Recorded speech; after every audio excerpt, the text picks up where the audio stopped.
श्रीमद् सद्गुरु सरकार की, श्रीमद् युगल सरकार की।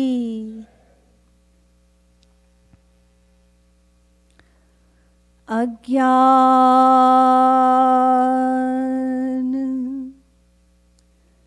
तिमिरान्धस्य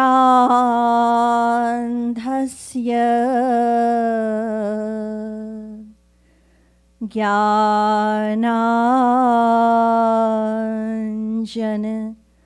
शलाकया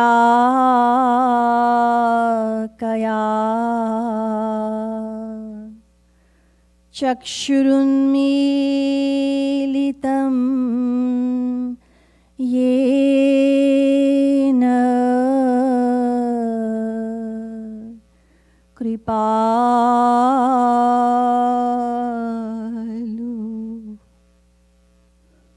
गुरुवे नमः। ध्यानमूलं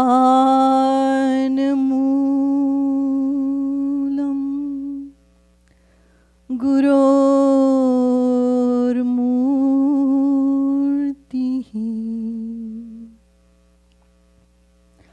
पूजामूलं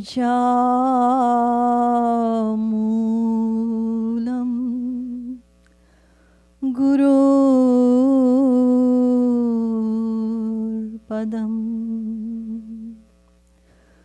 मन्त्रमूलं गुरोर्वाक्यम्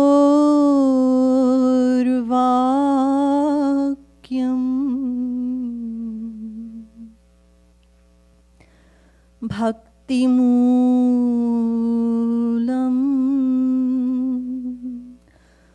गुरोर्कृपा।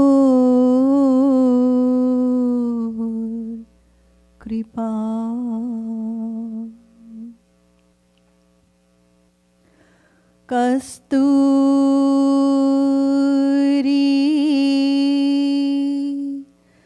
तिलकं ललाटपटले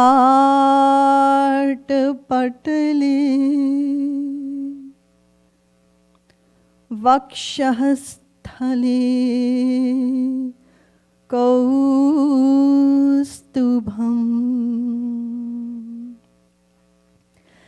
नासाग्रे वरमौक्तिकं करतले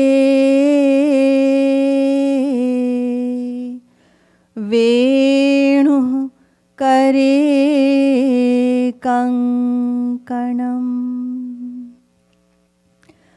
सर्वाङ्गे हरिचन्दनं सुललितम् कंठे च मुक्तावली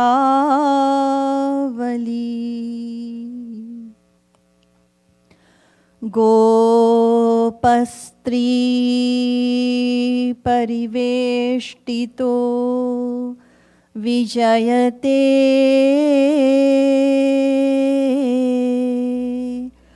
गोपाल चूडामणिः यो ब्रह्माणं विदधाति पूर्वं यो वै वेदांश्च प्रहिणोति तस्मै तग्वंह देवमात्मबुद्धिप्रकाशम् मुमुक्षुर्वै शरणमहं प्रपद्ये।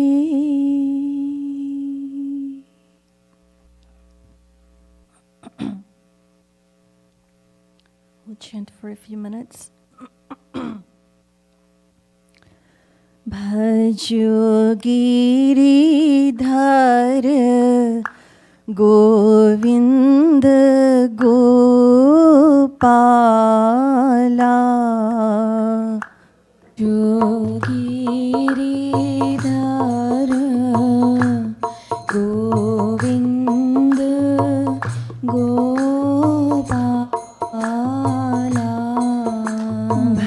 गिरिधर गोविंद गोपाला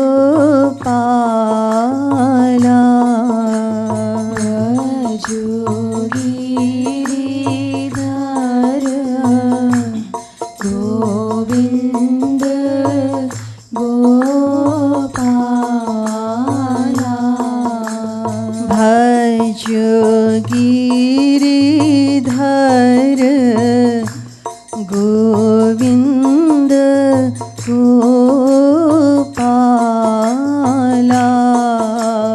भजो गिरिधर गोविंद गोपाला भजो गिरिधर गोविंद गोपाला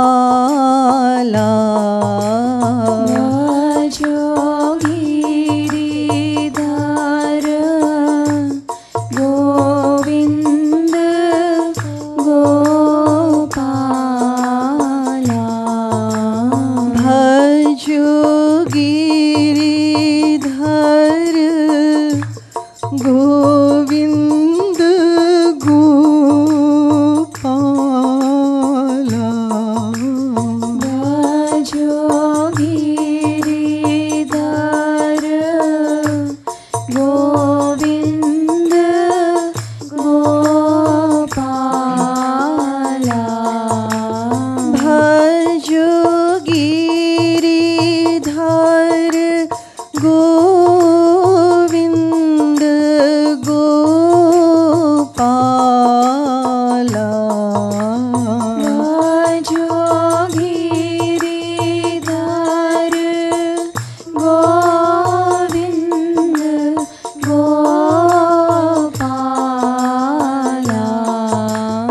भजो गिरिधर गोविंद गोपाला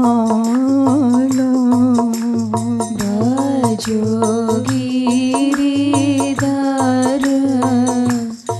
गोविंद गोपाला भजो Giridhar Govind Gopala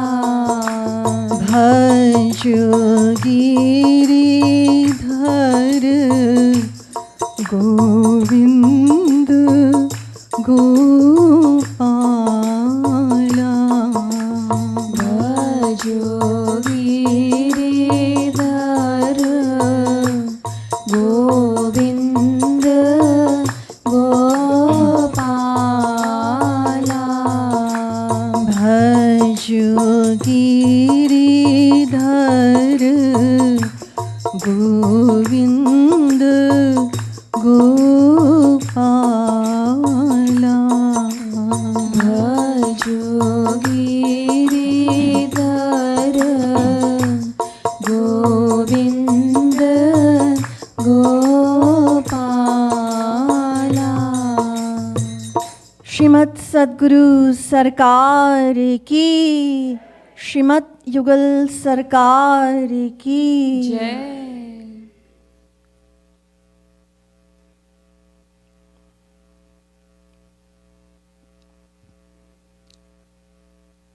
Respected devotees of Sri Maharaj Ji, respected viewers, Radhe Radhe.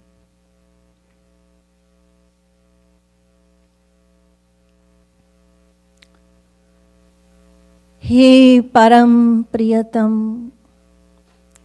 पूर्णतम पुरुषोत्तम श्री कृष्ण, तुमसे विमुख होने के कारण अनादिकाल से हमने अनंतानंत दुख पाए एवं पा रहे हैं।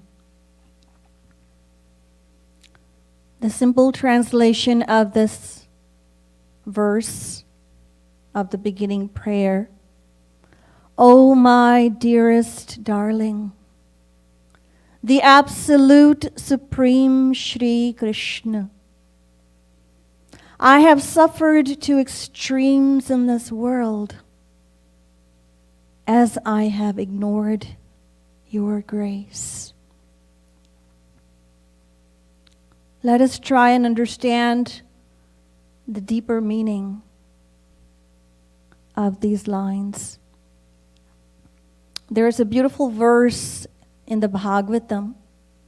Bhayam dvitiya bhiniveshata syadishadapetasya viparyayo smritihi tanmayayato buddha abhajetam bhaktyai gurudevatatma.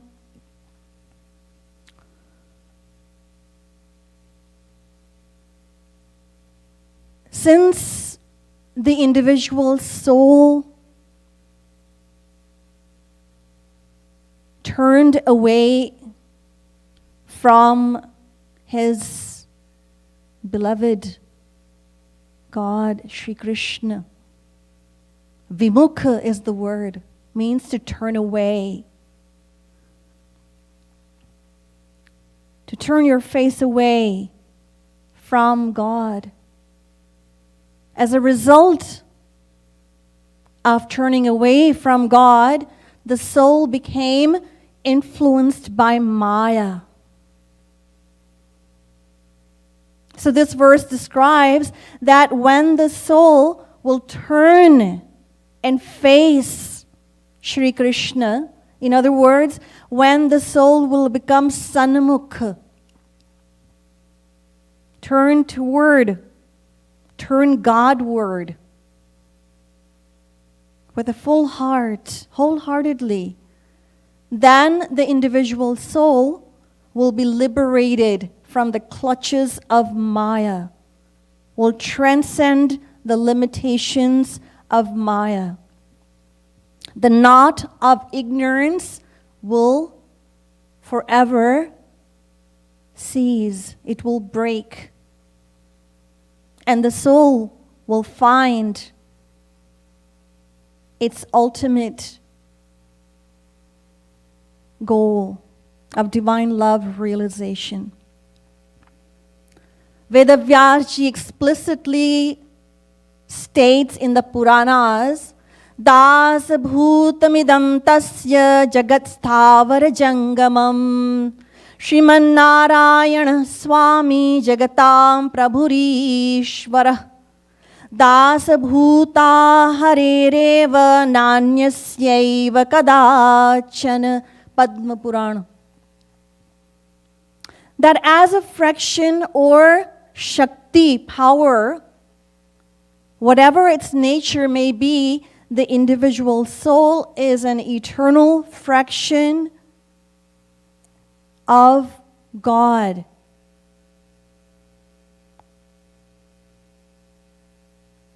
A natural servant of God. Likewise, Gauranga Mahaprabhuji, the supreme descension of Sri Radha Krishna over 500 years ago, he tells us, Jivera Swarupa Hoy Krishnera Nitya Das, that every soul is an eternal servant of Sri Krishna. And Sri Krishna himself tells us in the Gita, Gatir Bharta Prabhu Sakshi Nivasah Sharanam Suhrit. Every soul is a das, servant of Sri Krishna.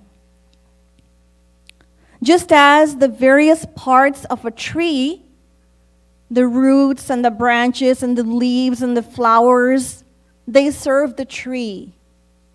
The roots extract nutrients from the earth and supply them to the tree.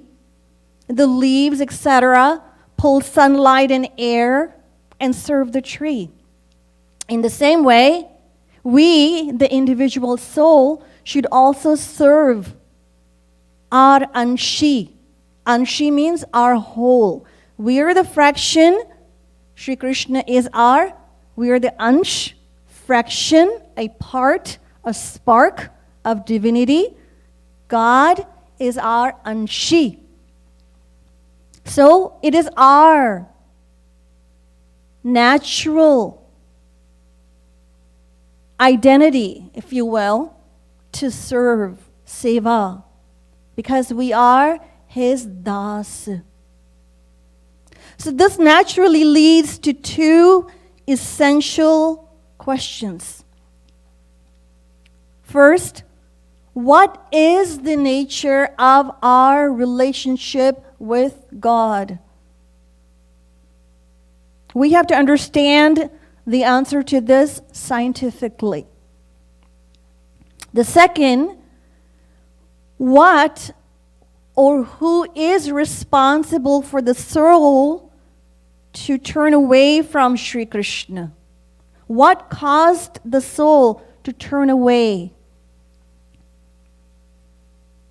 So the answer to the first question, let us explore.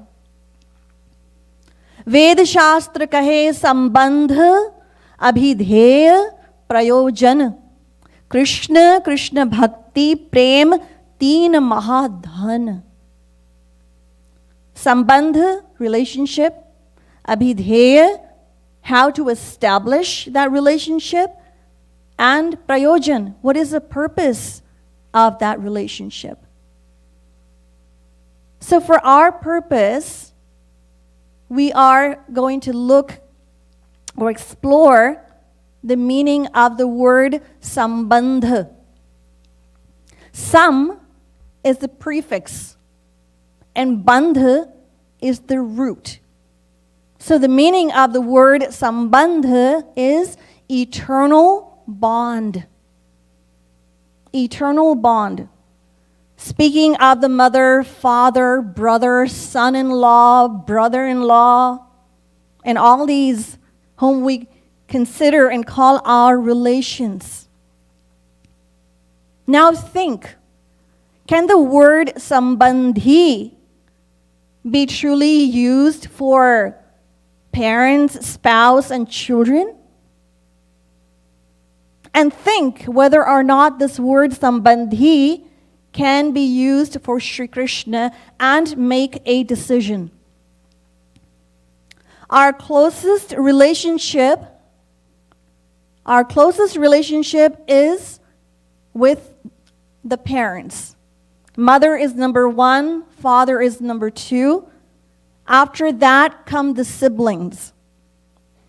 And the wife, she is a very distant relation.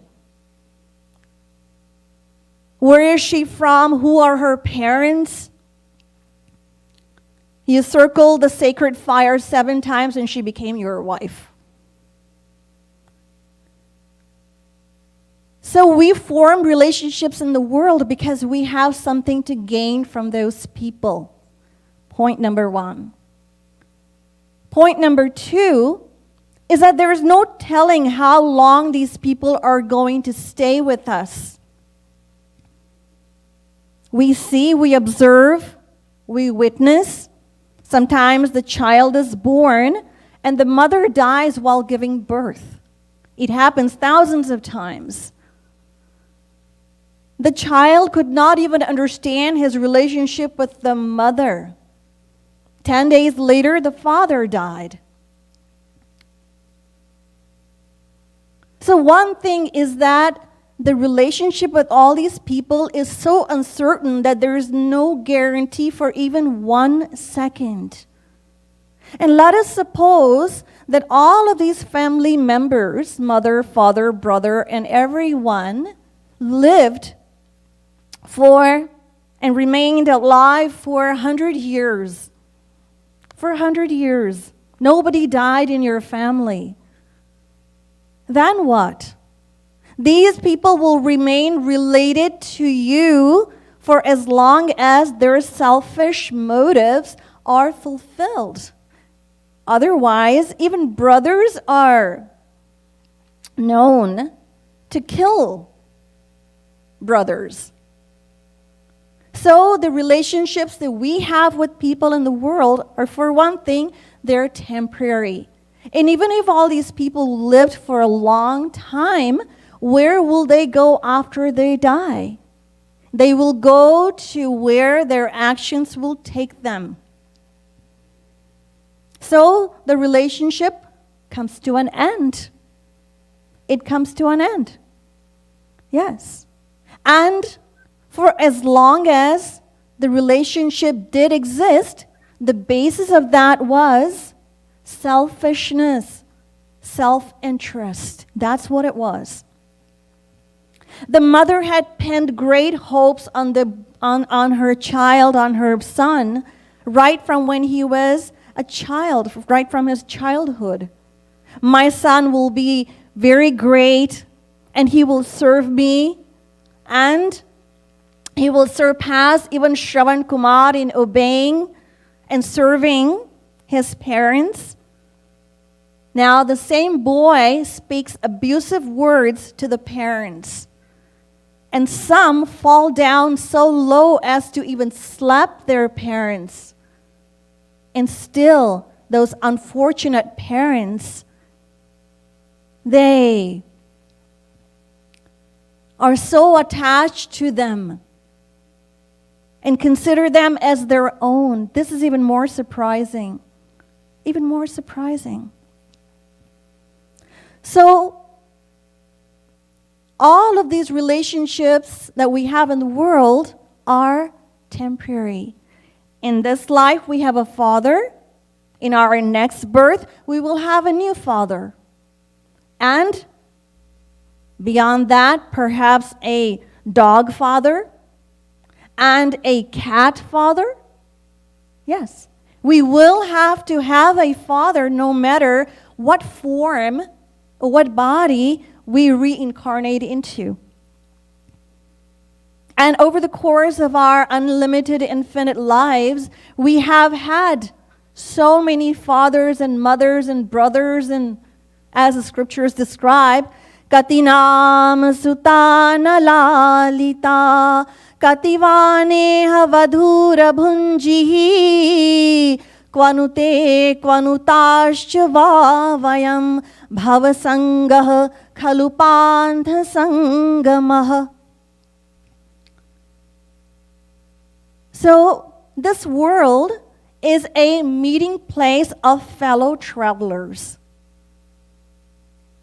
People, they travel by train to various destinations. So they're sitting in a train, each going to a different destination. So they're sitting idle, what to do? So they start chatting with each other. So, where are you headed? What do you do for a living? Oh, yes, yes. And the other one says, yes, yes. Even if they're saying the wrong thing, they're still nodding, agreeing. So when the train makes a stop, one says, okay, I'm going. Harnamganj has arrived at my station. I'm going to the sadhana program, going to Mangar for the sadhana. So the other one says, but how can you do this to me? You cannot leave me. Why didn't you come with me to Allahabad? So the other person says, well, no, I can't because I have to get to Mangar. I'm going for sadhana. Why didn't you come along with me and join the sadhana program? So he says, well, I don't have faith in God.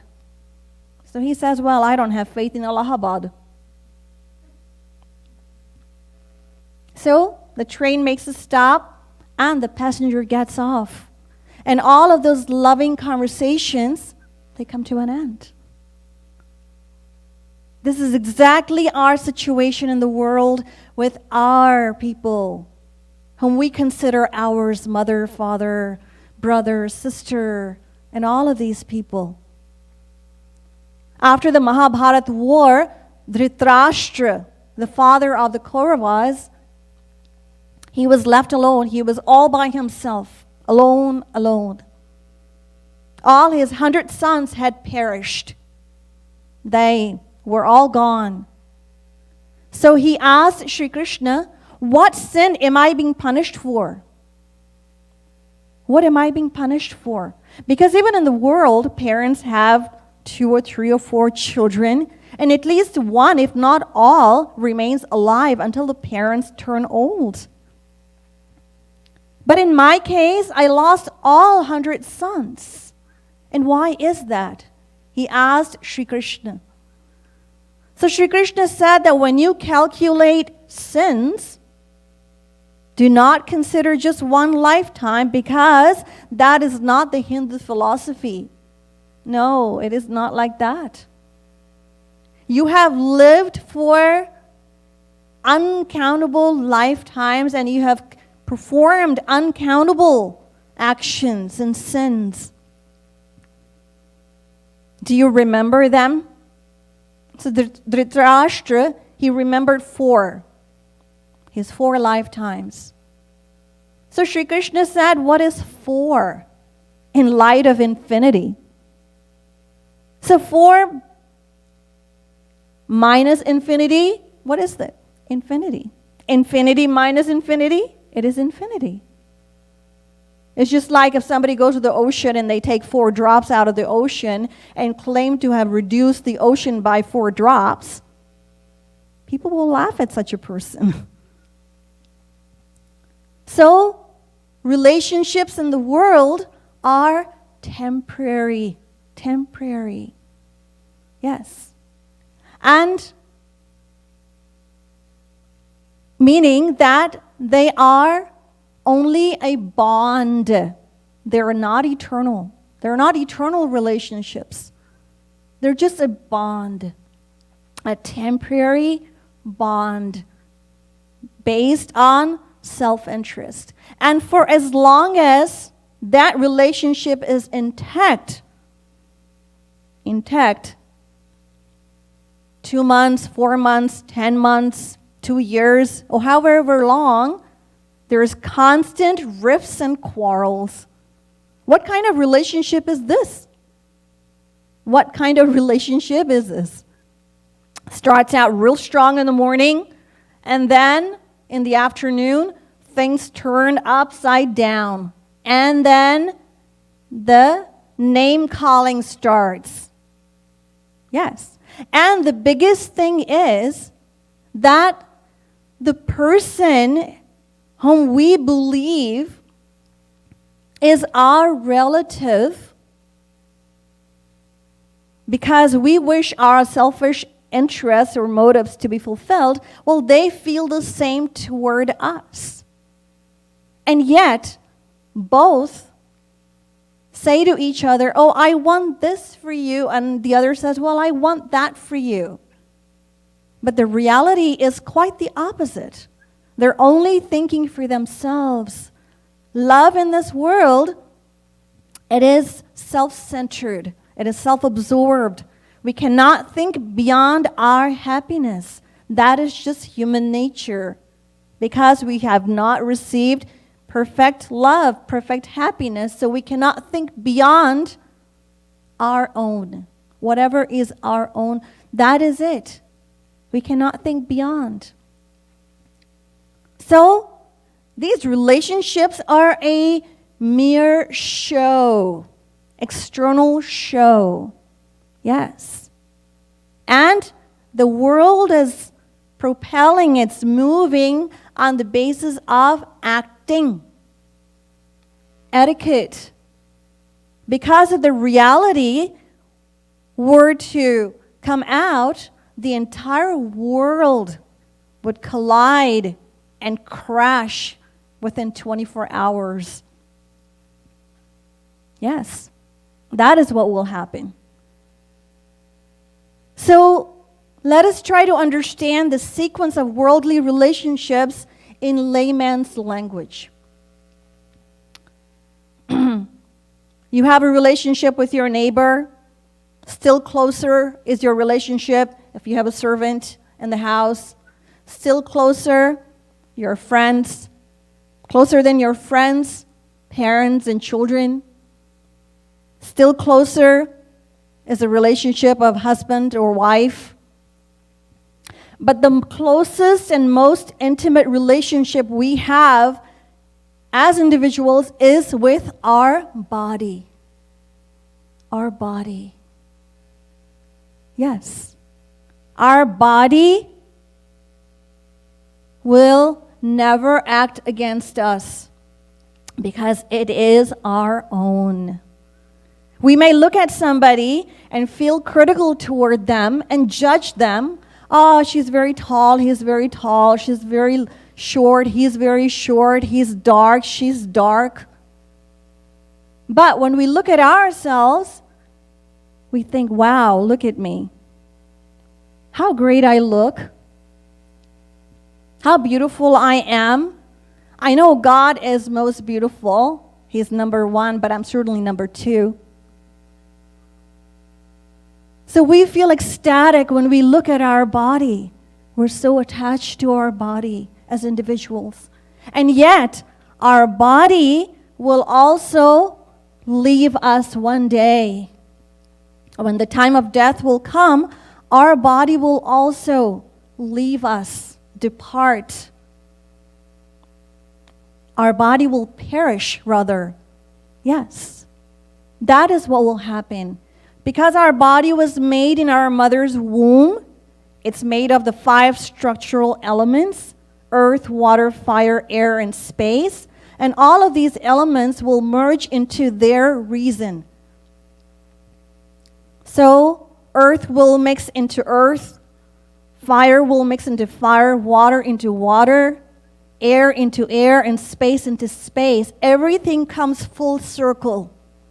Full circle. That is what will happen. And the waste of our body, and after we pass on, it is turned into fertilizer. And that fertilizer, when it's mixed with the earth, it yields grains, wheat and other grains. We eat those grains, the food that we eat, then what happens? It's converted into juices, and then blood, and then flesh, and then bone, marrow, seminal fluid. The body is then created from a combination of the seminal fluid from the father and menstrual blood from the mother. So then that body will die someday. Upon death, it's going to go back into the earth. And then what? Foodstuff will yield again. We'll eat it. And this cycle has been going on forever. Since eternity. We've been in this world since eternity. Yes. So this is the reality of our body. This is what our body is all about. So how can we expect to have an eternal relationship with our body? No. This is what it's all about. And for as long as we have it, we know this reality. There's no denying that scores of problems are troubling us. Sometimes, we have aches and pains, and this and the other is going on with our body. We're running to the doctors, getting treatments, and all of this. So, we become a slave to the body. So, even our body is not ours. The point is that no one in the world is our sambandhi. No. And while we expect someone to give us joy and pleasure, the fact is, the reality is that they don't even know what happiness actually is. No, they don't. Once in Ayodhya, Bhagwan Ram, he gave a lecture. एक बार रघुनाथ बुलाए, गुरु द्विज पुरवासी सब आए। त्याग ही कर्म शुभा शुभदायक, भज ही मोहि सुर नर मुनि नायक। So, Bhagwan Ram gave a lecture and he told the residents of Ayodhya that only I am yours. Me alone. No, nobody else is yours except for me. Your mother, father, no, none of them. Me, only me. Truth be told, it is a common occurrence in families that they deprive us of real happiness. What do I mean by this? If someone in a family starts walking toward God, then the other family members, they become indignant. Oh, but he's chanting Radhe Radhe and he's doing, what's going on? What happened? He's chanting Radhe Radhe, yes. But you were the one that sent him to the ashram, did you not? Well, I did, but that doesn't mean that he's just supposed to just chant Radhe Radhe Radhe Radhe all the time. Of course he can chant in his mind. So now the rest of the family, because they're not interested, are after the life of this poor soul. And if they can't change him, then they feel like, all right, well, let's just go to their guru and fix him. But what can the guru do? All he did was impart knowledge. Because if it were up to the guru, then he would have taken the entire world to divine Golok. It is up to the soul to accept that knowledge, right? Yes. It is up to the soul, not up to God or the saint. No. So, how can these relations be our true well-wishers? No, they're not our well-wishers. No. So our relationship, the beginning, without any beginning and without any end, is with one divine entity alone, and that's God. प्राणों के प्राण अरु गोविंद राधे जीवों के जीवन कृष्ण है बता दे. Radha Govind Geet. Our scriptures tell us, Mamaivansho jivaloke jivabhutah sanatanah. Gita. Chinmatram Shri Hare Ransham Sukshmam Aksharam Avyayam. Ved. Amritasya Vaiputraha. We are the children. We are the children of Shri Krishna. Eko Havai Devo Narayano Mata Pita Bhrata Nivasah Sharanam Suhrit Gatihi. All of our relationships are with one Shri Krishna only. And what kind of relationship is this? How personal and how intimate is this relationship? So the Bhagavatam describes, Harir deha bhritamatma swayam prakritirishvara tatpadamulam sharanam yatah kshemo ninamiha. That we, the individual soul, which is we, who we are, our true identity, the soul is the body of the Supreme Soul. That is how intimately connected we are with God. And this relationship is eternal. What do I mean by this? Well, it is because God empowers the soul. We, the soul. Otherwise, without His direct empowerment or association, we, the soul, would be inert. There would be no life in the soul.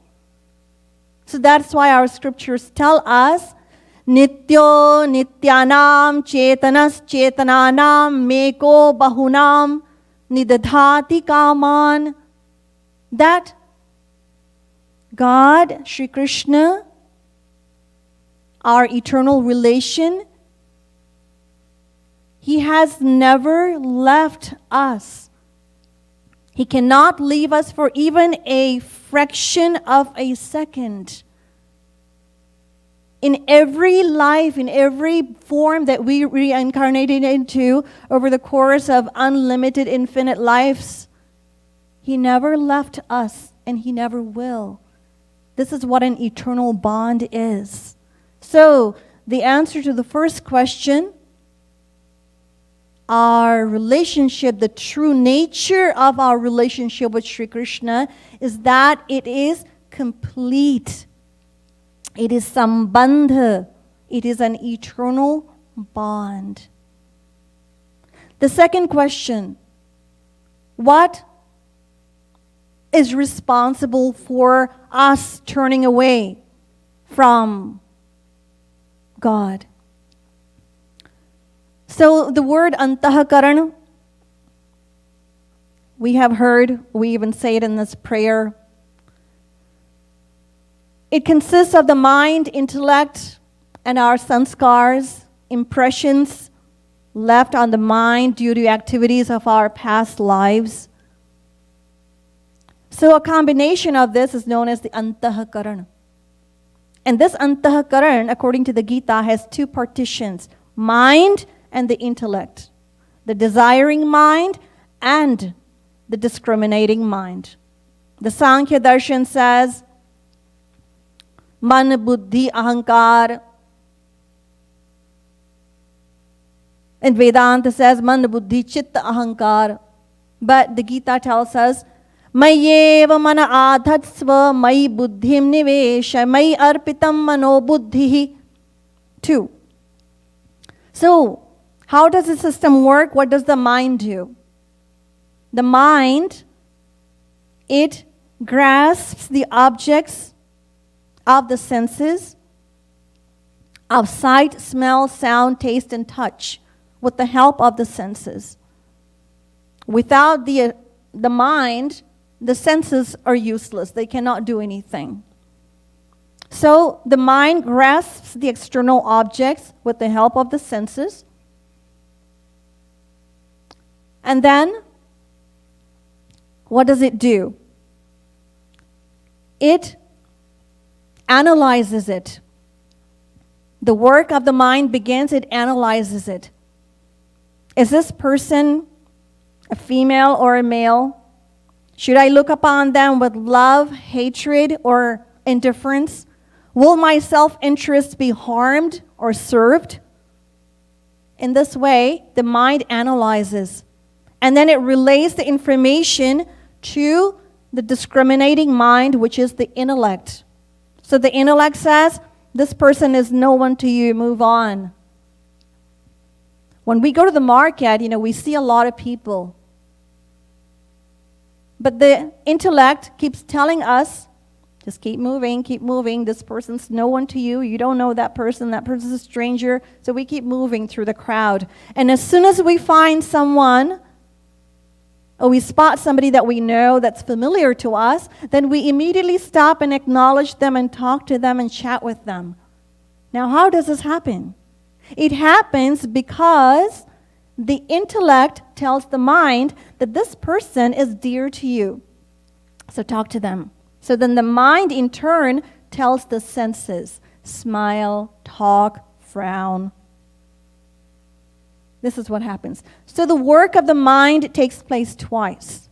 First, it analyzes, grasps the objects of the senses, analyzes it, sends it to the intellect, and the intellect then, in turn, gives the judgment, and the mind acts accordingly, instructs the senses.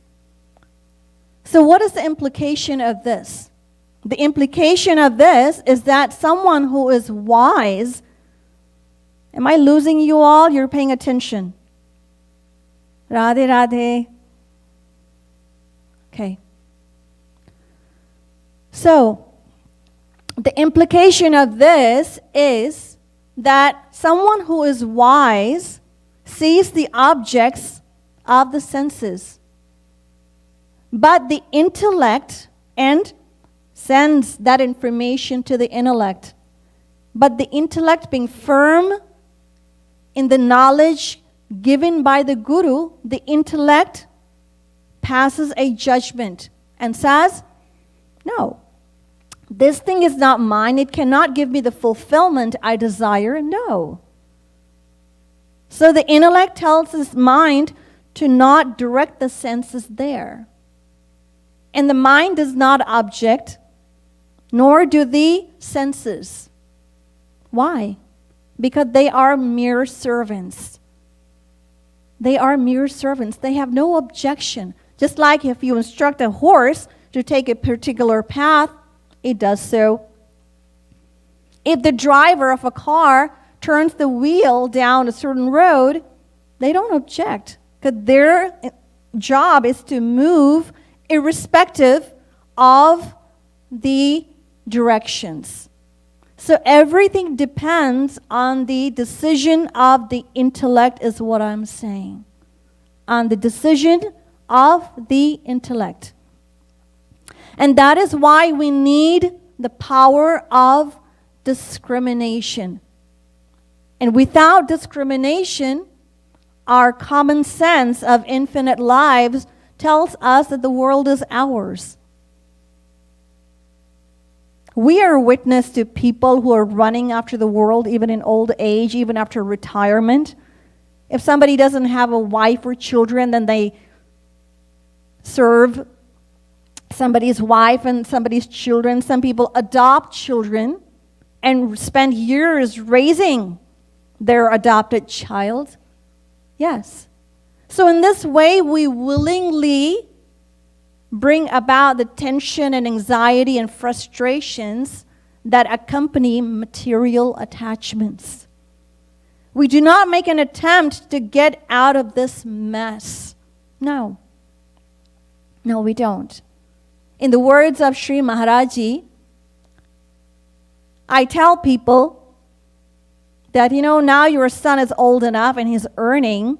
Why don't you give up family responsibilities and spend time in sadhana? But Maharaji, my son is still young. He doesn't really know how to conduct business properly. And so I have to help him.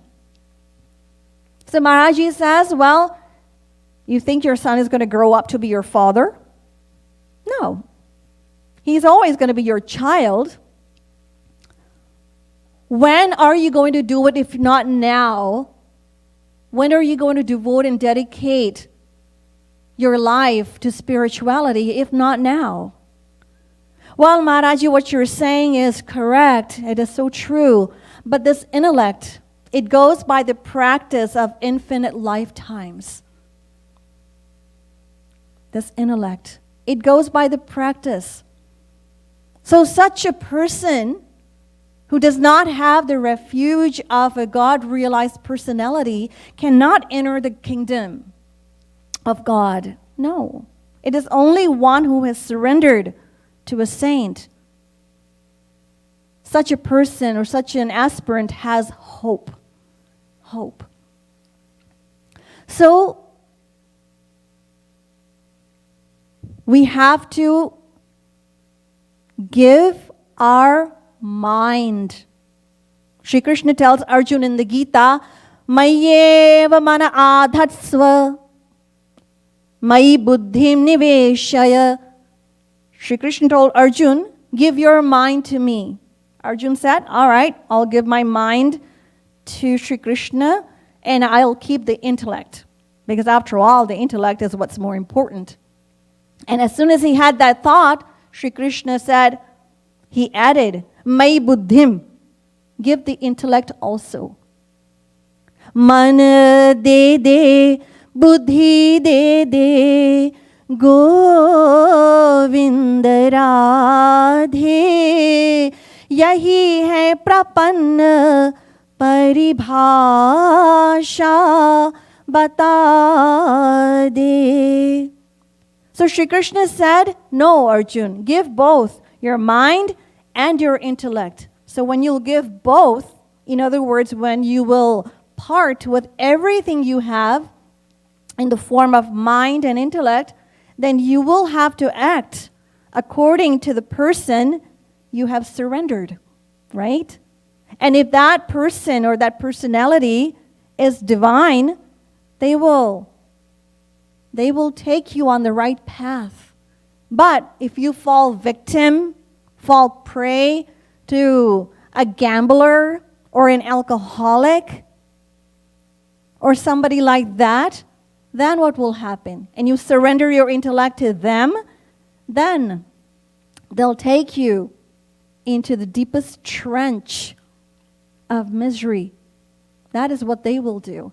Because wherever you surrender, that's what you get. That is what will happen. So, to answer that question, who or what is responsible? It is our intellect that is responsible for the quandary we are in. Until our intellect becomes decisive, we have to be very careful. We have to be very careful. And our intellect will become decisive when we perceive God directly in front of us. Until then, no. We cannot trust our buddhi, our intellect. After all, it is mayik. It is material. Yes. We may have rowed 190 yards across a river that is 200 yards wide, but we have still not reached the shore. And if we leave the safety of the boat and make an attempt to jump, we may still drown. We may still drown. So, we have to be careful and cautious. So it is the intellect that is the culprit, the primary culprit that has deprived us of our goal over the course of uncountable lifetimes. Time and time again, our intellect drove us toward the world. Why? Because the intellect believes that it exists in the world. What? Happiness. Happiness exists in the world, and that is why we are deprived of our goal. So, in this lines, the devotee is saying that, oh, Shri Krishna, I turned away from you since eternity. And as a result, I have suffered to extremes. So the intellect is the culprit. The soul turned away from Shri Krishna and afflicted by the painful sufferings in the form of its faithful service to Maya, the soul is surrounded by pain and misery. It is overburdened with these Mayic defilements and the afflictions, Daihic, mental and physical afflictions, Daivik, caused by other living beings, and also Bhautik, by the surroundings and nature, heat, cold, etc. And Trikarma, the three kinds of actions, Triguna, the qualities of Maya, and Panchaklesh, Avidya, Asmita, Raga, Dvesh, Abhinivesh, and all of these diseases, they took over our mind, our consciousness. So this devotee is saying that I have suffered to extremes because I turned away from you. तुझसे विमुख होके गोविंद राधे, अति दुख पाया अब तो कृपा दे। तुझते विमुख होके गोविंद राधे, हुआ निष्पाप कौन नाम बता दे। तुझसे विमुख होके Govind Radhe. So, the devotee is saying that having turned away from you since eternity, I have experienced untold misery and sufferings.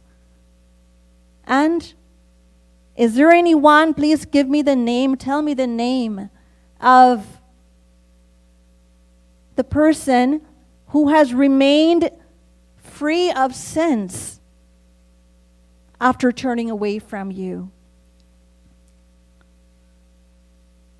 And that is why Tulsidas Ji has said, Jeev jab te hari te bilganyo, tab te deh geh nij manyo, maya vash swarup bisrayo, tehi bhram te darun dukh payo.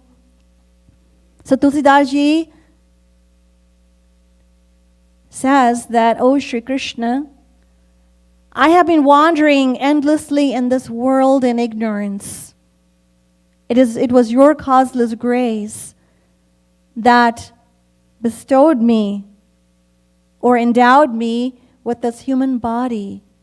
I met my Guru, received all the knowledge so that I could do bhakti and sadhana to be liberated from the pains and miseries of this world, of this bondage.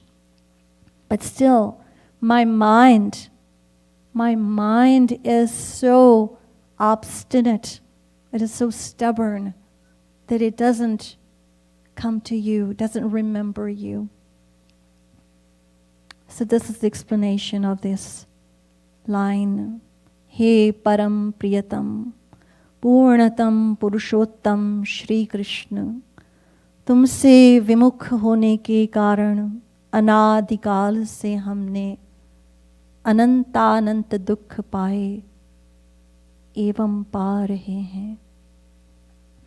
Shrimad सद्गुरु सरकार की, श्रीमद् युगल सरकार की जय जय श्री राधे, जय जय श्री राधे, जय जय श्री राधे. किशोरी दास, एक मिनट रुकना.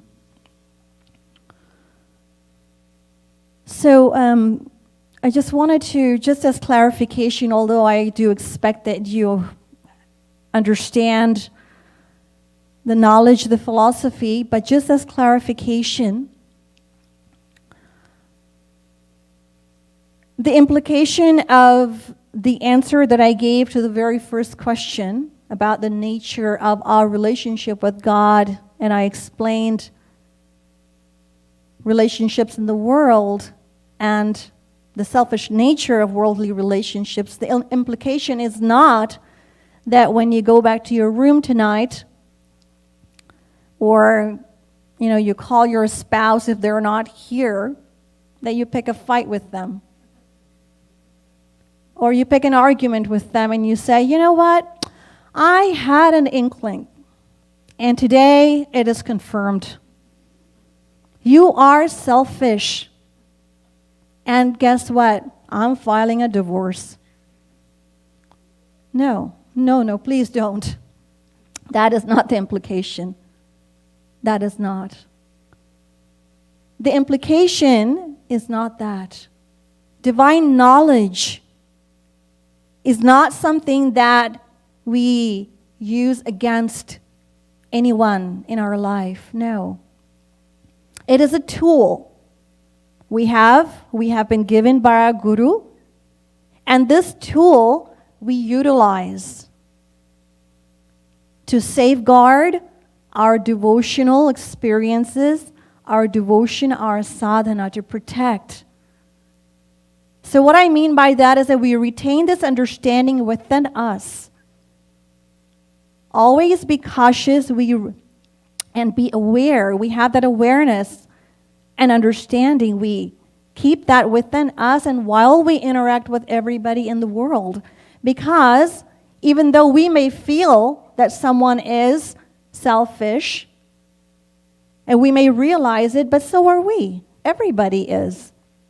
Until we realize perfection, perfect love, divine love, God's love, with the grace of our Guru, of course, we are all going to.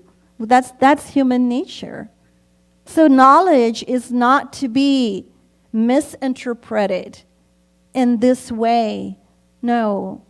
Of course, Sri Maharaji tells us we have to be kind and have compassion and treat everyone kindly and graciously, because Radha Krishna also reside in their heart.